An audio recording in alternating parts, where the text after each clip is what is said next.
यह एलेक्स की कहानी है और शायद इसका कुछ हिस्सा आपकी कहानी भी है। एलेक्स की मेज पाठ्य पुस्तकों के ढेर के नीचे दब गई थी, जिनमें से हर एक उसकी बढ़ती चिंता का प्रतीक थी। वह घंटों पन्नों को घूरता रहता, लेकिन शब्द धुंधले होकर एक ऐसी खिचड़ी बन जाते जिसे समझना नामुमकिन था। नतीजा तय था। टेस्ट पेपर वापस मिला, जिस पर ऊपर लाल रंग से डी घेरा हुआ था। वह ग्रेड सिर्फ एक अक्षर नहीं था, बल्कि एक फैसला था, एक भारी बोझ जो उसकी छाती में बैठ गया, जिससे सांस लेना मुश्किल हो गया। उसने कागज की ओर देखा, फिर किताबों के ढेर की ओर, और उसे महसूस हुआ कि उसकी अपनी महत्वाकांक्षा की दीवारें उस पर सिमटती जा रही हैं। उसने अपने लिए जो रास्ता सोचा था, वह पहले कुछ कदम उठाने से पहले ही बिखरता हुआ लग रहा था। असफलता का एहसास कक्षा से लेकर स्कूल के हलचल भरे कैफेटेरिया तक उसके साथ साथ चलता रहा। आसपास हंसी मजाक गूंज रहा था, पर उसे सब बहुत दूर का लगा, मानो किसी और दुनिया की आवाज। वह कोने की मेज पर अकेला बैठा था, बिना खाया खाना उसकी बेरुखी बयां कर रहा था।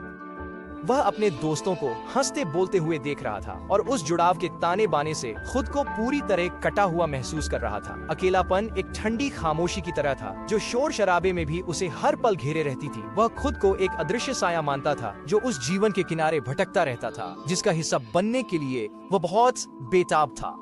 जैसे ही उसके अकेलेपन का बोझ असहनीय हो गया, एक स्नेहपूर्ण आवाज शोर को चीरती हुई सुनाई दी। वह उसकी अंग्रेजी की शिक्षिका मिस डेविस थी। उसकी आंखों की गर्माहट ने मानो परछाइयों को पीछे धकेल दिया। एलेक्स, कुर्सी खींचते हुए उसने कहा, तुम बहुत मेहनत कर रहे हो, पर कभी कभी यह बोझ बहुत बढ़ जाता है। बिना उपदेश दिए या परखे वह बस सुनती रही। एलेक्स ने दिल खोल दिया। हताशा और डर में उसके शब्द तेजी से बहने लगे। सुश्री डेविस ने आसान जवाब तो नहीं दिए, लेकिन उन्होंने सहारा दिया और एक सरल शक्तिशाली संदेश दिया। असफलता अंत नहीं है, यह यात्रा का एक हिस्सा है। मायने यह रखता है कि आप इसे खुद को परिभाषित न करने दें। उनका प्रोत्साहन एक जीवन रेखा की तरह था, घोर अंधेरे में उम्मीद की एक छोटी सी किरण। मिस डेविस की बातों से उत्साहित होकर एलेक्स ने आने वाले साइंस फेयर में अपनी पूरी ऊर्जा लगा दी, क्योंकि वह खुद को साबित करने के लिए दृढ़ संकल्पित था। उसका प्रोजेक्ट एक छोटा सा ज्वालामुखी विस्फोट मॉडल उसका शाहकार था। उसने रासायनिक मिश्रण को सटीक बनाने और माचिस की तीलियों का पहाड़ बनाने में हफ्तों लगा दिए थे।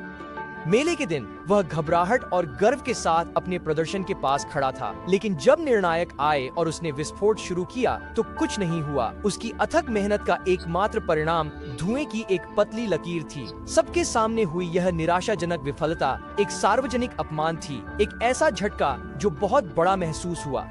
निराशा बहुत गहरी थी और एक पल के लिए वह सब कुछ छोड़ देने के अलावा और कुछ नहीं चाहता था। फिर भी उस रात अपने कमरे की शांति में सुश्री डेविस के शब्द उसके मन में गूंज उठे, इसे अपनी पहचान मत बनने दो। उसके भीतर एक नया संकल्प जाग उठा।